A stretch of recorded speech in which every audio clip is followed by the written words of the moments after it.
Eid Mubarak para sa ating mga kapatid na Muslim.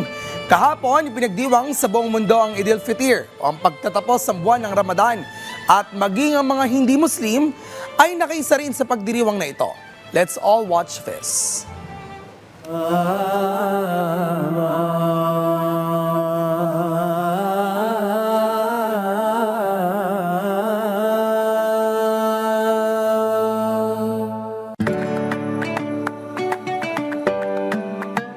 Ang Eid al-Fitr ay isang Islamic festival na nagsisilbing marka ng pagtatapos ng Ramadan, ang buwan kung saan ang mga Muslim ay nag-aayuno mula bukang liwayway hanggang sa paglubog ng araw.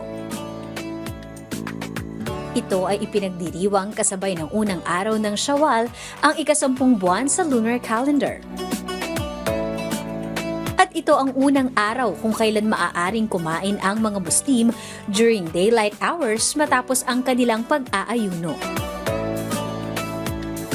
Sa katunayan, ang ibig sabihin ng Eid al-Fitr sa wikang Ingles ay Festival of Breaking the Fast.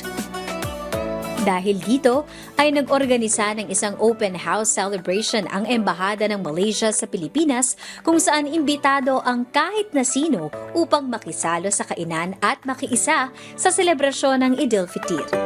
So today, Muslims all over the world celebrate the coming of first of Shawwal. In Malaysia, of course, it's a very big event.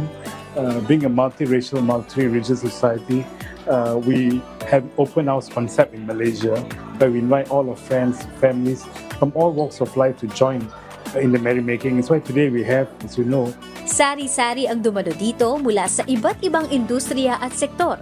Nariyan ang mga nasa Filipino community, ang Malaysian community sa Pilipinas, maging ang mga ambassador to the Philippines ng ibang bansa at marami pang iba ang nakaisa sa selebrasyon.